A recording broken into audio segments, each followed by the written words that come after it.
Hello sir, आपका आवाज नहीं आ रहा है।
Hello, am I audible now?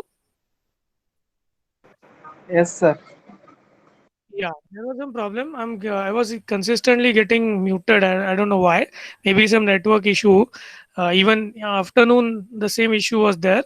So I'm recording the lecture in a way that if even if you might not hear clearly here onwards, I will continue the session, and maybe when I'll send the recording, you can watch the recording. Okay.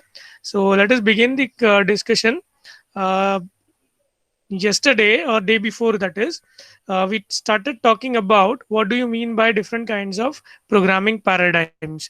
So today we will be discussing about the distinction between two major paradigm of programming, two major paradigms of programming. One is imperative and the other one is functional, and these are the correct characteristics based on which we will try to compare them. We will see this and then we'll go further. Okay, so you are able to see the slides as well. Please let me know that you are able to see the slides as well. Yes, sir. Yeah, thank you for that. So thank you for responding quickly, because we need not waste time. So we said yesterday that there are two major paradigms of programming language. One is imperative and the other one is declarative. The focus of imperative programming approach is always on how to perform tasks, that is algorithms, and how to track the changes in the state of the processing of the input. That means what we do in imperative programming paradigm, or the languages based on imperative programming paradigm, focus themselves on converting the inputs into outputs, and in the course of that conversion they keep on changing state of the computation that we are doing, and this is what this particular differentiation or differencing point is all about. Whereas on the other hand, declarative approach, or the programming languages that follow the declarative approach of programming, they try to so what they say is they focus on focus of the programming approach is on what information is desired and what transformations are required. Means what? They do not tell the computer or the hardware how to solve a computation, that is how to convert inputs into outputs. Rather, they abstractly define the computation such that whenever I give computer the inputs, computer will, based on the definition of the computation, decides the calculation of the output. Hence, we do not write stepwise subroutines as we do otherwise in imperative approach. So declarative approach is more so like we tell the computer that I need these kind of outputs for this kind of input. That's all we do.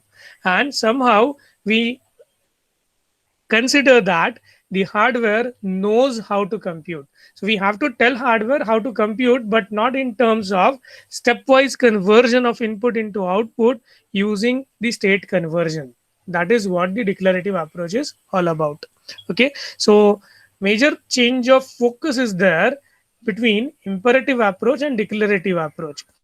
So maybe you have received certain lectures in database management system, and if probably this is too early to say, but let it be. Not, I'm not going to give you that example. I was planning to tell you about SQL queries, but I don't know how much SQL is at this moment covered. But in general, you can consider in declarative approach, we define कि कुछ computation ऐसे होने वाला है, and that definition is given to the hardware somehow, and I tell the hardware that I need these outputs, and these will be the inputs. The computer itself decides how to organize steps of computation. Okay, that is, the algorithmic step are not told to the hardware. This is what is the major change between the approach of declarative programming paradigm. In imperative programming paradigm, on the other hand, we say that these are the inputs, these are the outputs, but along with that, our focus while writing the program code is on how these inputs are going to get converted into the outputs by changing the form of these inputs. And this change of form is referred to as changes in the state of the variables. Okay, or changes in the state of computation. So that's the first difference between an imperative paradigm and a declarative paradigm. Second one is, what is the primary manipulation unit in case of imperative approach?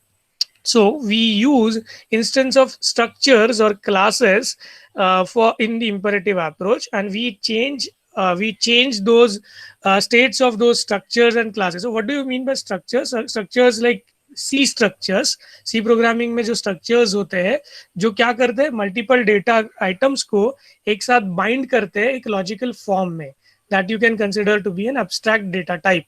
Similarly, classes also achieve a similar thing when you are talking about object-oriented programming language. So I would like a quick poll from your side. All you need to do is type whether you know C++ programming language. If you know C++ programming language, any one of you say yes, others say no. So I just want a quick poll from your side about whether you know C++ programming language or not. So if you know C++ programming language, type in the chat box, yes, I know, or yes, and otherwise type no. Okay, so do it quickly so that we won't waste time. Okay, okay, because some of the lower semesters like 11th and 12th, if you have taken computers as a vocational subject, they do have, or they do teach C++. Okay, no, most of you seem to have no understanding of C++. Any one of you knows Java? Any one of you knows Java?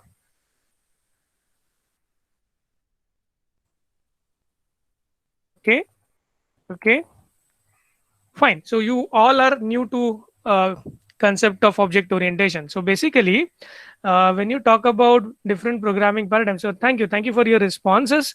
So now I know exactly what I should expect you being already aware of. So you are not aware of the concept of classes, but you can assume classes are nothing but an enhanced form of structures that we have in C programming language.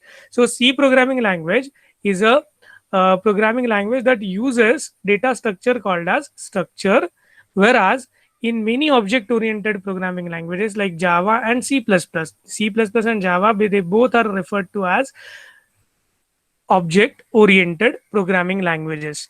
And since this is new to you, just assume my words are completely something that is correct or accurate. So C++ and Java both are object-oriented programming languages, and such programming languages use the concept of classes. what these classes do is they do a similar thing that structures do in C programming language. That is, they bind together different type of not different different type of logically connected data items into a single unit, which I can refer to using an object name, and that is why the concept is referred to as object orientation. So I organize data in terms of set of collection that are referred to as classes, and when I create an instance of that object, जैसे आप structure का variable create करते हो, वैसे ही classes का जब आप object create करते हो, those objects will be used inside my program for doing computation, and hence we use those classes to represent collection of data similar to what we do use in C programming language. So how many of you know the structures in C programming language? Classes is not collection of object, rather classes is collection of data items, and I create objects of classes. Please understand that distinction, Ritik. Yeah. So just let me correct you if I have given you wrong impression. So class क्या होता है? Class is a collection of data items. They are wrapped together or abstracted together in a single unit. जैसे आप structure में करते हो. Say suppose I want to create a structure of player. So struct player brace open. I write all the properties that the player will have. That is player का नाम, player के runs, player का say average, number of balls he has faced, all that information. So the logically connected information, I organize them inside the structure. वैसे ही class में भी organize होता है, but class is more generic in nature in that sense. Structure के अंदर, C के structure के अंदर हम लोग generally functions को define नहीं कर पाते. Class में we can define functions also as a member inside a class. So I can manipulate the data member that are present inside the class using those functions. You are going to learn, so don't get bogged down by the concept as such. You're going to learn the details of what is class, how to define a class, how to create a class, how to instantiate a class. All these things you're going to learn in Java programming language. So don't get bogged down कि sir कुछ नया कुछ बोल रहे हैं. Just understand the fact that in object-oriented programming language, we create user-defined data type using class concept. Okay, and the user-defined data type का मैं variable create जो करता हूँ, उसी चीज को आप वहां पे object create किया ऐसे refer करते हो in object-oriented programming language. In the C programming language that you have learned, in that you use structure to congregate logically connected data items as a single unit, and then you create a variable of that particular structure. Okay, now my question to you is very clear. Do you know what is structure? If yes, please say yes. If you don't know what is a structure, I will give you a very brief short introduction to what is a structure. Okay, those who want to say yes, I know structure, please say so. If you do not know what is a structure, I'll quickly tell you with an example what do you mean by a structure. Please respond quickly so that you won't waste time in it. See, if you know concept, I need not worry about it. क्योंकि classes आपको मालूम नहीं है, classes structure की तरह होते हैं ऐसा अगर मैंने बोला तो आपको स्ट्रक्चर मालूम होना चाहिए at least in C programming language. So there is no response. Should I take it to be no? Anybody can just unmute and tell me whether he wants to have an example of structure in order to understand what I'm saying. Okay, I'm going to wait till somebody responds because otherwise it is going to be a unfruitful discussion.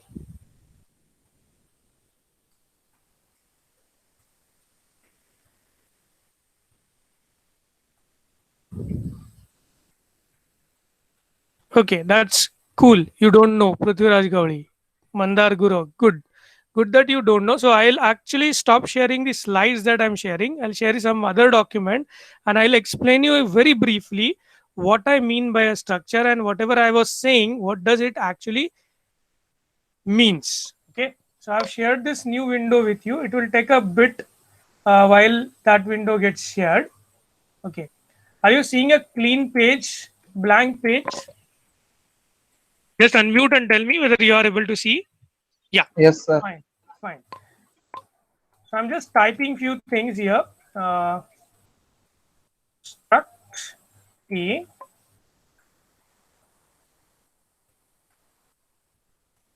Give me one half minute to type whatever I'm doing right now.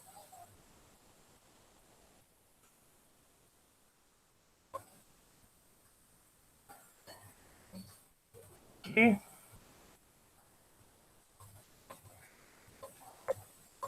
Just explaining you the concept of structure and what exactly it means. Struct A.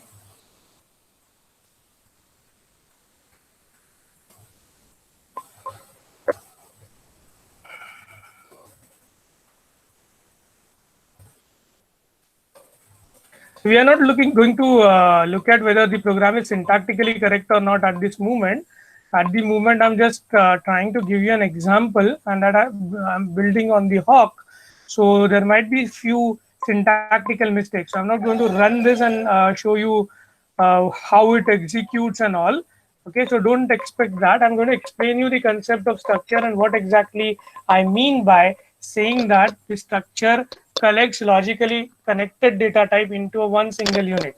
Okay, so very quick introduction. I'm not going to go into the details, and don't expect me to go into the details because that's not the point of discussion of ECPF subject as such, to learn syntax of C programming or any other imperative programming language. Okay, fine.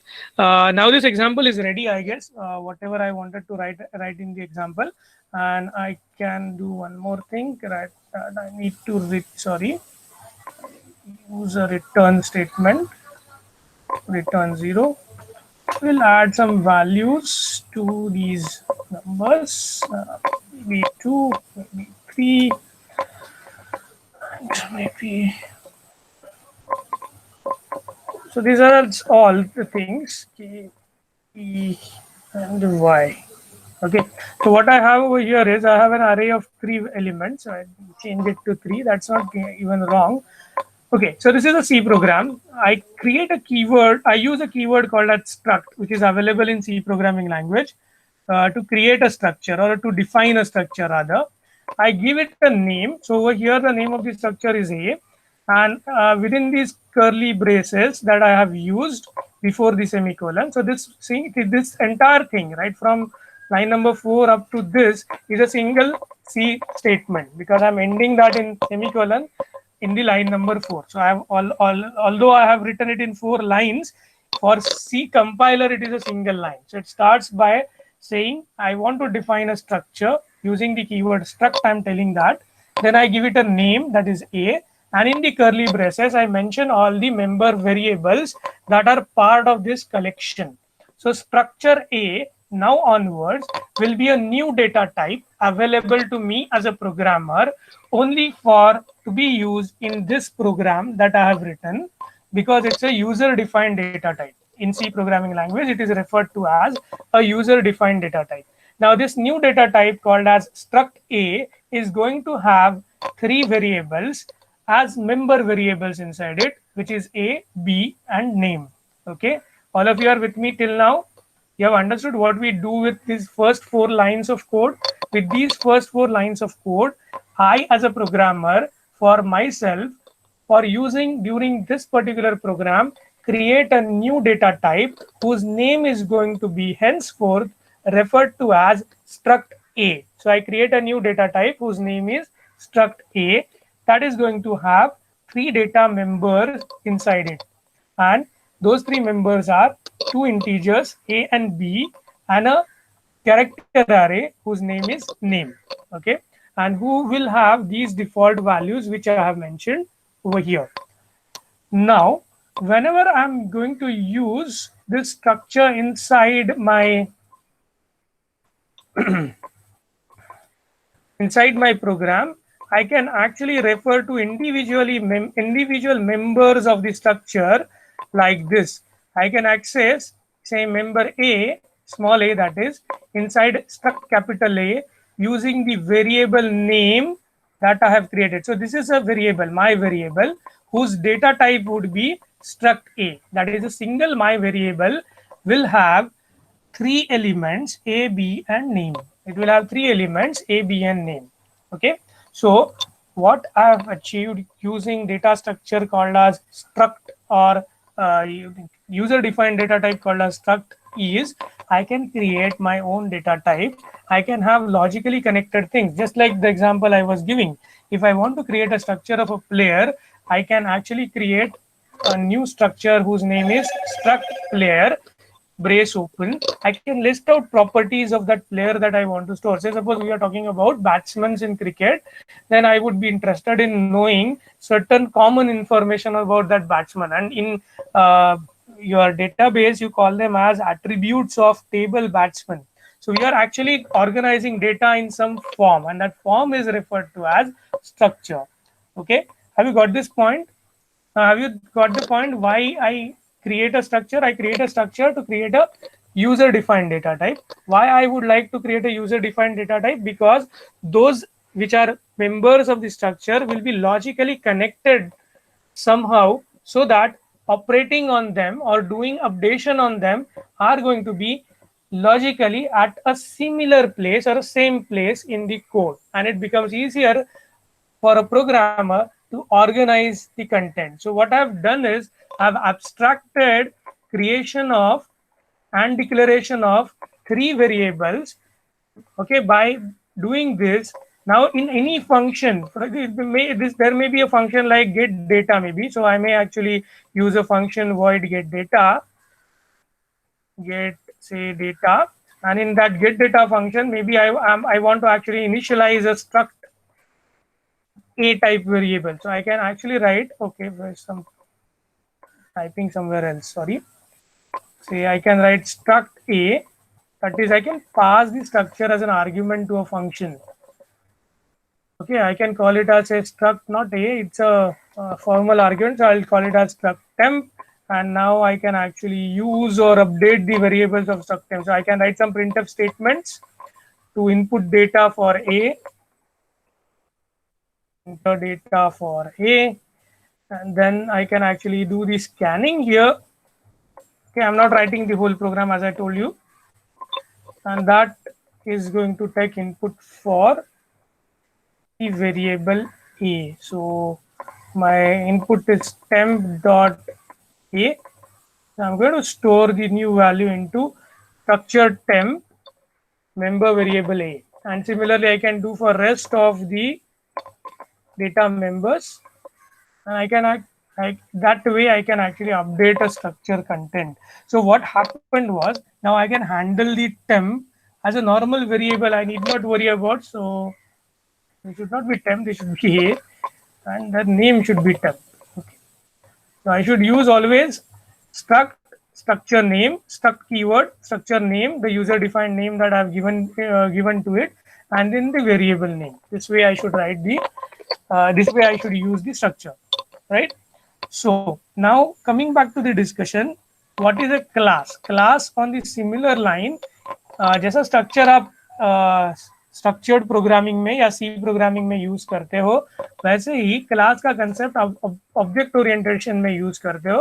I write class, I give it a name, say, and then I actually write member variables inside it that I want to logically use as a collection. Okay, similar to this, I create like this. But in addition to member variables, I may have functions also, which is having a class A as an input, and it is doing same operations. So I'm writing it in the same file. Don't get bogged down. Don't get confused कि मैं एक ही file में लिख रहा हूँ तो ये दोनों चलेगा क्या? I'm showing you two concepts.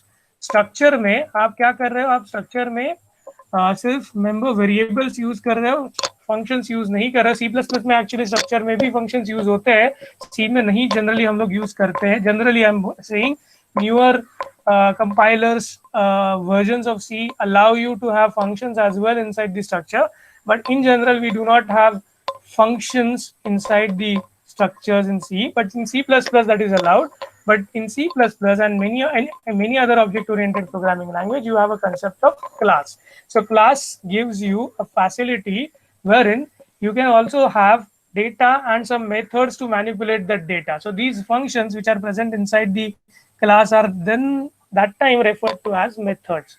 So this is the concept of class. So what we are doing using class and structure is, so ये जो हमारा discussion था, when they say that what is the primary manipulation unit in the imperative approach. In the imperative approach I may have, so imperative programming language हमने कल देखा था, object oriented और Von Neumann type of languages. So Von Neumann type of languages यानी structured programming language अपनी normal सी language में, so C programming, Fortran, Lisp, ये type के जो लैंग्वेजेस है, जो स्ट्रक्चर्ड प्रोग्रामिंग लैंग्वेजेस है वो, और ऑब्जेक्ट ओरिएंटेड प्रोग्रामिंग लैंग्वेज, ये दोनों आते हैं in the class of imperative programming languages. So what they say is imperative programming languages, they use concept of classes and structure in order to organize the data and write the, so functional unit is nothing but the data type. Okay, structuring of data is what I do. So my primary unit of operation is data. I organize data. As we are saying in imperative approach, I will be telling my compiler these are the inputs and this is the mechanism using which you stepwise convert these inputs into the corresponding outputs. ये जब मैं precisely बताता हूँ मेरे machine को for execution purpose, I need to tell the machine how the data should be organized. So my important operating factor is nothing but the data, and data is generally organized in terms of a structure called as user defined data type or a class. So I work on the elementary operator or elementary, what you can say, the unit which is called as classes or structures in imperative approach. If I'm using structured programming language, structures of constructs like structures of data I will be using.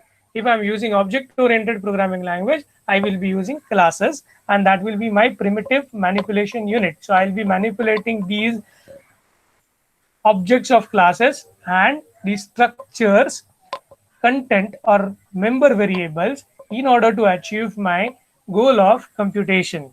Whereas in functional programming language or a declarative programming approach, I will be using functions as my first class object. That is, I will be manipulating functions. I'll be writing definitions of functions, and rather than concentrating on data and its manipulation, I will concentrate on input output characteristics of the functions. So in declarative programming approach, I will be concentrating on definition and the input output characteristics of functionality rather than concentrating on the data.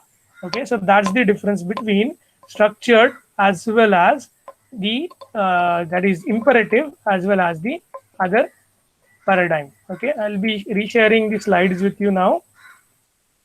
I hope you got a bit of idea about what is a structure, and so we in this particular chapter are not concentrating on any sort of syntax. And again, let me come to it. C programming का syntax आपको mostly theory subject में कहीं पे भी directly पूछा नहीं जाएगा. Indirectly, while explaining a concept, you might use a bit of syntax here and there. So ये जो है ये conceptual subject है as far as theory subject is concerned.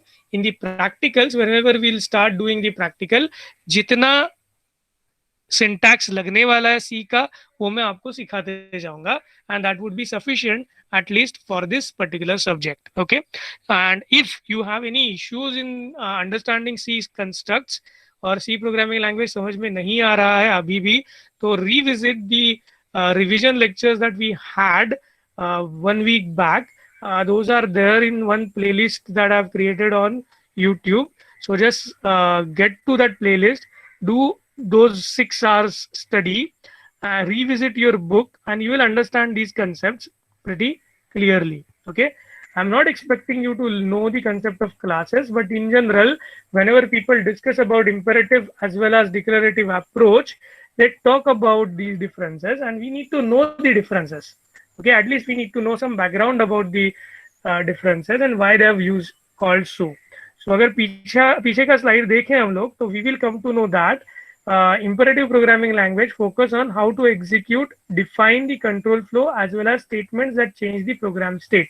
ये जो बोला गया था वो अगर मुझे अचीव करना है तो मुझे डेटा का ऑर्गेनाइजेशन करना नेसेसरी है, and that is why I require structure and classes concept. Okay, if I'm using object orientation and I'm using imperative paradigm, if I'm using structured approach and using imperative paradigm, I should concentrate respectively on classes to organize my data and structures to organize my data, and then my primary manipulation unit यानी state को change करने के लिए मैं किस चीज पे changes करूंगा, वेरिएबल्स के वैल्यूज को चेंज करूंगा, अल्टर करूंगा. जो भी मेरे इनपुट वेरिएबल्स है उनके कुछ इनिशियल वैल्यू रहेंगे. As my computation progresses those values will keep on changing, and as those values change, the state of the computation keeps on altering till I reach the output computation. Okay, so that's the whole idea behind imperative approach. Whereas in declarative approach, I concentrate on defining functions and I concentrate on IO characteristics of those functions. So I abstract away any concept. Abstract away यानी मैं simplify करते जाता हूँ मेरा computation in terms of functions. जैसा कि say suppose I want to compute 6 into 3 into 5, 6 into 3 into 5. Okay, so somebody can say that okay, I will use 3 variables a, b, c to store value of 6, value of 5, value of 3, and then I'll write a into b, and result will be stored in some variable, say again a. So a into c is stored in a, and then that a is multiplied with c stored in a. I'll get an output in a. So this is how a structured programming approach computes value of expression 3 into 4 into 5, right? But a functional or a declarative approach, on the other hand, rather sees this particular computation as application of multiplication twice. So it will actually write a function called multiply a comma b. So it will provide 2 inputs, and then that output, then that function will return an output. So you will write c is equal to multiply ab to get the multiplication of ab done. Okay, when I want to actually multiply a, b, and c, these 3 variables, what I will do, I will have multiply of. So I will write it somewhere so that you will know what I'm talking about. So I need to insert certain things. So just to give you an example, this is wrong box. I'll use a square box and I'll write few things over there so that you'll understand. So what I'm just saying is I want to perform a into b into c. Okay. In normal structured approach, what you will do is you will compute a into b, you will store partially the result, maybe in say variable a dash, and then that a dash will be multiplied with c. So the computational steps would be first do a into b, store the results in variable a dash. Okay, so this will be my step 1. Then I'll do a dash into c, and the result will be maybe stored in a double dash.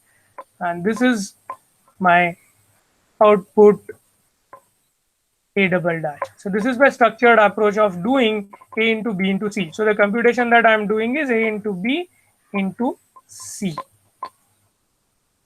Okay, so this is the computation that I want to achieve.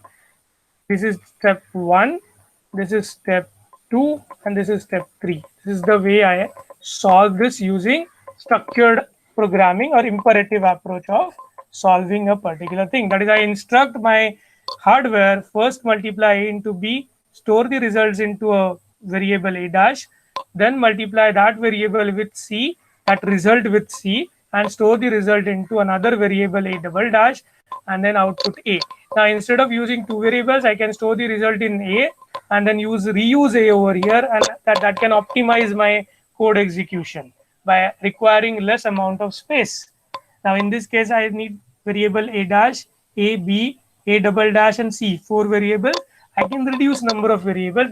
Those all things you might learn in due course. But now important thing to learn over here, which you do not know, which you are going to learn in the course of this subject, will be how the functional approach approaches this problem. Now functional approach approaches this problem in this manner. It defines a function called as multiplication, that is code for a function called as multiplication, and it calls it twice. So I call it like this. So I will do multiplication. So give me some time in writing it. So I'll do multiplication of AB, and then I'll have that as one of the argument for again the multiplication function, and I'll write C over here, and then I'll write define multiplication. So I'll define what is how multiplication would work, and then I'll use this thing. Okay, so it's just the difference in approach. Here I'm instructing you should do this, and then this. Now I just define multiplication. So this should be actually logically this should be first step. That is, I define what is multiplication. Okay, I'll define multiplication. So there will be some syntax using which in a declarative programming language, I define the operation called as multiplication of two numbers. So it will be, say, x comma y. And then I use this definition like this. So this is declarative approach of doing same computation. Okay, so I'll need to increase the size of this area so that this example fits in. Okay, it fits in. Please look at this example and ask me any doubts that you have. So I'm stopping for 2 minutes. I want you to understand these particular two characteristics, first and the second characteristic. So by this example, I'm explaining you both the characteristic. I'm trying to explain you actually both the characteristic. So I'm waiting for 2 minutes. I give you certain time. If you want to discuss, I'm not now asking a doubt. If you want to discuss something, कि आपको ये समझा है, मुझे ऐसे लगता है कि इसका मतलब ये होगा सर, ऐसे कुछ बोलना है, तो I'm allowing you to unmute yourself and talk. Okay. So take 2 minutes, read the content that I have given as an example, see what is the difference in both the approach. Okay. Some of you will feel like दोनों approach C में implementable है. Yes, दोनों approach C programming में implementable है, because C programming language has concept of function, but these are two distinct ways of computing same expression, A into B into C. This is just an example I've given. There are a lot of different other things we are going to learn and we are going to have in functional programming, but I wanted you to get an idea about how a functional program works, and that is why I've given you this example. Okay.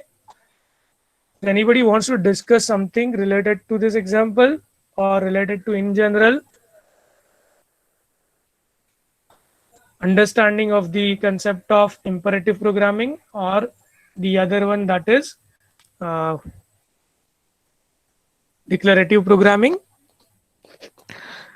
So important thing to note that in declarative programming language, we focus on definitions of computation and we treat them like a black box. Once we define them, we try to reuse them. Okay, just like we define a function and we try to use it in even the structured programming language that we learn. But our major focus now in declarative programming language is on reusing functionalities which are primitively defined. So primitively defined functionalities को हम लोग mathematics के terms में जैसे बोलते हैं ना, composition करते हैं. यानी f of x है मेरे पास, g of x है, तो I create f of g of x. So I don't want to make you feel like this subject is difficult, इसलिए मैं यूज नहीं कर रहा था टर्म. लेकिन जैसे आप ऐसे लिखते हो ना, f of g of x, अगर मैं ऐसे लिखता हूँ तो इसका मतलब क्या होता है, I actually first compute g of x, तो g of x may be something like say y होगा, तो यानी मैं क्या कंप्यूट यहाँ पे क्या कर रहा हूँ, I am computing f of y. So to compute this thing, okay, I compute first g of x, that is y, and then I use that as an input to function f to compute f of y, which will in turn compute g of x. So f of g of x is computed. So this particular concept in mathematics is termed as composition of function.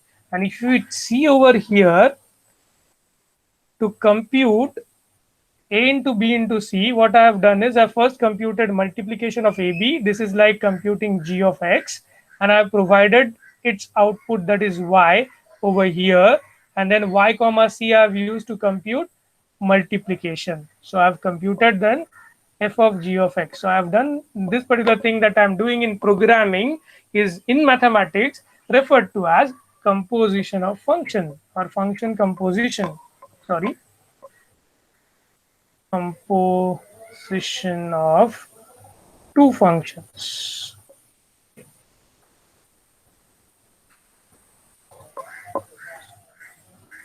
Keyboard is really troubling me.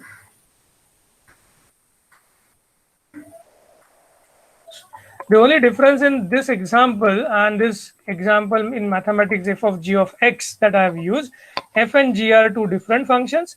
Mult and mult here is the same function I'm using. So I'm applying same function. So declarative programming approach this way focuses on composition of primitive functionalities. So functionality or definition of those functionality is my primary manipulation unit, and using composition, applying composition on it, I try to do the computation. This is how I approach the computation in declarative programming approach. Whereas in imperative approach, I organize the available data that I have in terms of either structures or classes. Then I create objects of those structures or variables of those classes, and then I keep on manipulating their values until I reach a state of computation, which I can say I have achieved the outputs as desired by the computation. I will stop at that instance in time. Okay, so this is what is the major difference between an imperative programming approach and a declarative programming approach. Okay, since we are using data and we are manipulating data during the computations, imperative approach, state change occurs throughout the execution of the program. Whereas in declarative approach, there is no state change. We are sending the inputs to the function. We are returning something from the function. So the inputs which I have sent, okay, they are not further used anywhere in the program. They are only used inside the function's code execution. And once that function code execution ends, I get a return value that will be stored again in some different variable, and I can go about solving it. So since I'm using functional decomposition of a solution, I am not having any issues with state change of the variables. So variables are used only as parameters of the function and some local variable. So local variable जब मैं बोलता हूँ तो जैसे ही function का execution खत्म होता है तो local variables cease to exist. They no more are accessible by the other set of functions. Okay, so all these concepts we are going to learn scope of variables, what are variable names, what do you mean by statically binding, dynamically binding, ये सब conceptual background हम लोग सीखने वाले हैं. This is just an introductory stuff that I am trying to make you aware how imperative programming is different than the functional programming. So if you are not getting certain points at this stage in this particular comparison, right now you can remember the comparison characteristic, remember what is there written inside imperative approach, what is written there in, under declarative approach. You remember all those things, and we will, whenever touch upon the respective language concept, programming language construct and concept, you will come to know what I mean right now. Okay, so have patience for 10-15 lectures. You will automatically understand what all these things are, and you yourself will then tell me what is the difference between an imperative programming language and a functional paradigm or a functional approach. Okay, yeah. So actually, this should not be declarative; it should be functional. I made a mistake while writing it there, but explaining it, I got that point. But then, so okay, so what change I did? I changed this from declarative to functional. Why I did? Because declarative is a broader category of broader paradigm, and functional approach is one of the declarative approach. Okay, there are multiple declarative approach available. Functional programming is one such approach. Similarly, imperative approach, there are multiple imperative approach like structured programming, object oriented programming, and there are some programming paradigms like scripting also sometimes uses imperative approach, though I'm concentrating right now on object oriented and structured together. So I'm comparing structured as well as object oriented approach of programming against functional approach of programming. That is why this distinction is there. Okay. Now, order of execution is very important in imperative approach because we are instructing a sequence. Algorithm is always a sequential construct. तो अगर वो हम लोग algorithm सिखा रहे हैं machine को execute करने के लिए by writing the code, hence the execution order is very much important in imperative approach. Whereas in functional approach, execution order is not that much important. Why it is so? Whenever we learn Haskell programming language, you will understand why it is of a lower importance compared to imperative approach. Okay, so keep faith. You will understand the fact why it is of low importance. And if you do not understand, you just remember that functional approach, the order of execution has a lower importance compared to imperative approach, because definitely imperative approach, we know C programming is based on algorithm. We translate the algorithm into programming code. We are instructing the hardware to execute steps one after the other. And since we are doing this stuff, we have to focus on what sequence of execution is occurring. If we don't focus, everything that we have composed as an algorithm will just fall apart.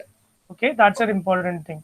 Now, what are, so this is not primary, a lot of spelling mistake I've done, I need to correct them. So primary flow control, so we use in imperative programming, we have learned C programming. So we know that we use loops, we use conditionals, statements, we use functions, that is method and function and method calls. So functions जब class के अंदर use होता है तो उसको method बोला जाता है, इसीलिए यहाँ पे method ये word भी use हुआ है. But since you do not have any background of C++, you can just forget about that word method. Soon when you learn Java and the concept of class and object in Java, you will understand the meaning of word method. Okay, so for now just remember that we use loops, conditional statements and functions in order to do control flow. Okay, flow of execution को control करने के लिए ये structures में use करता हूँ, ये compositions में use करता हूँ. I use loops for iterating purpose, I use conditional for branching purpose, and I use function for again repetitive calling a subroutine. So it's like a subroutine that I define using function. So function से मैं क्या कर रहा हूँ, decompose करता हूँ problem को छोटे-छोटे problem में. तो structured programming में भी मैं function का use करता हूँ, लेकिन functional approach में मैं सिर्फ functions का use करता हूँ. So that is important over here. तो यहाँ पे ये जो लिखा है वो बहुत important है. Functional approach में मैं सिर्फ function calls और recursion का use करता हूँ. Okay, recursion मतलब function खुद को call करता है, उसको recursion बोलते हैं.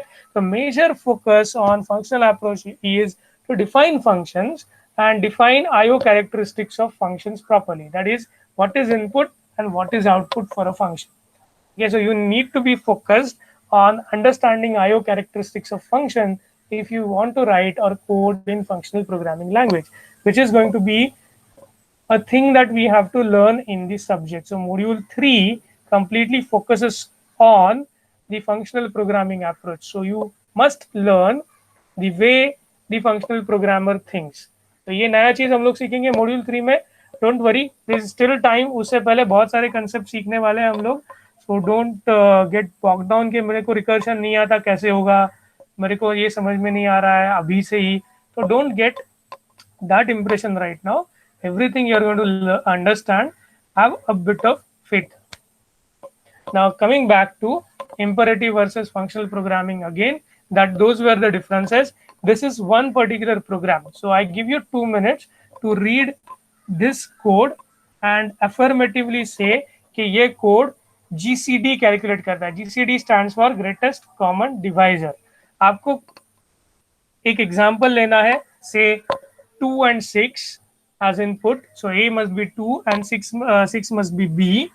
Okay, A is 2, B is 6, and just try and figure out whether this calculates the greatest common divisor of these two. So GCD क्या होगा इन दोनों का? 2 6 में कौन है? GCD क्या होगा 2 6 का?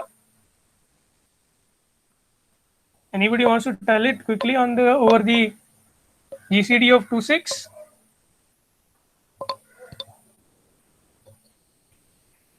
Yes, 2 is the greatest common divisor. Just make sure the C program that I have shown you on the screen, that function int GCD int A comma int B works fine for our given input 2 and 6. So I'm giving input 2 and 6. I'm checking while 2 is not equal to 6. 2 is not equal to 6, right? I go inside the loop. Is 2 greater than B? No, 2 is not greater than B. So what I'll do, I'll make update A is equal to 2 minus 6. 2 minus 6 is what? So if A is not greater than 2, so A is less than 2, so I won't do that. I'll go to else. B को मैं set करूँगा 6 minus 2. That is B becomes 4, right? B becomes 4. Then I again revisit. Is A equal to B? No. Again A is not equal to B. Is A greater than B? A is not greater than B. So B now is 4 minus 2. B becomes 2. Again I revisit the condition. Now A is not equal to 2. A is not equal to B. False हो जाएगा दोनों क्योंकि same हो गए A और B. I go to the return statement. I return value of A. Value of A is 2, so I return 2. So my function is working correctly. So this is a dry run that I did and quickly figure out that this function is working properly. So what I'm using over here, I'm using while construct. I'm using if else construct. While is a looping construct. If else is a construct which is referred to as what?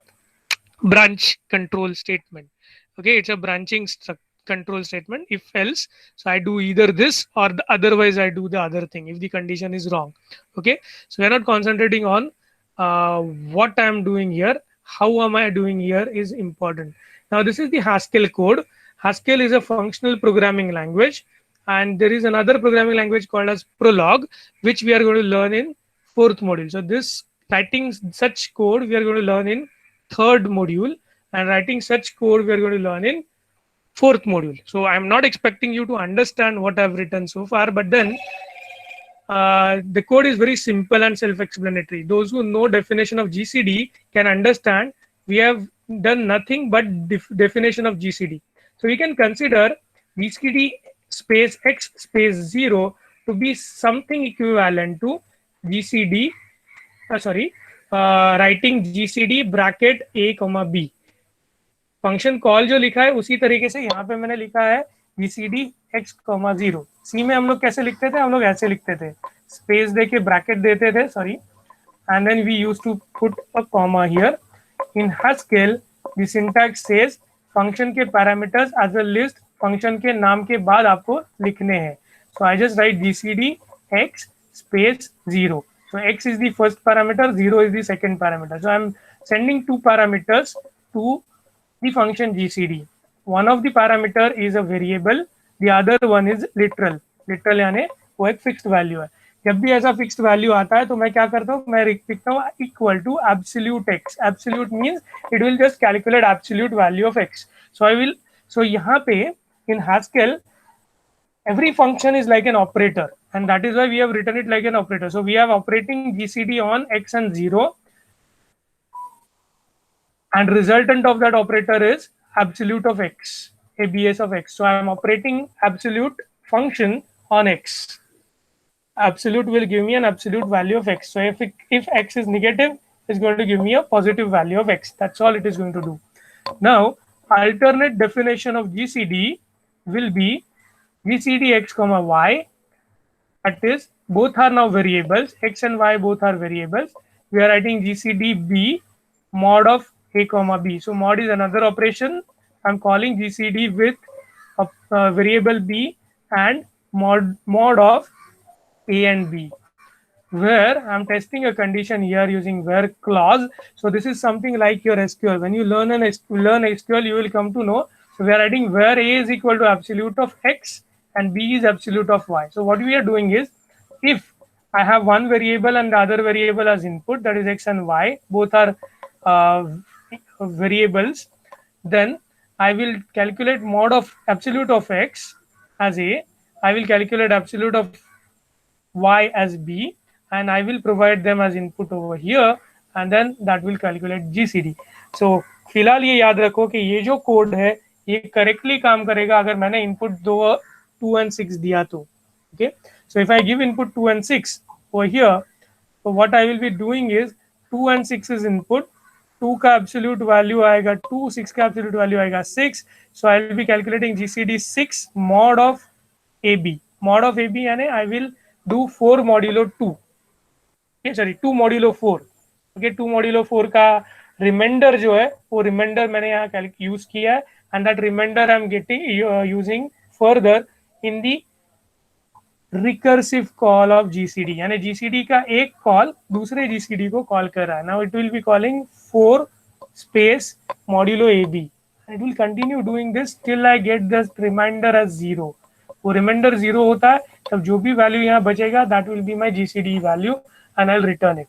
Okay, फिलहाल don't concentrate on how it executes, just understand how different it is from this. Here I'm using only function definitions, and this particular thing, although it's a conditional check, it's a constraint.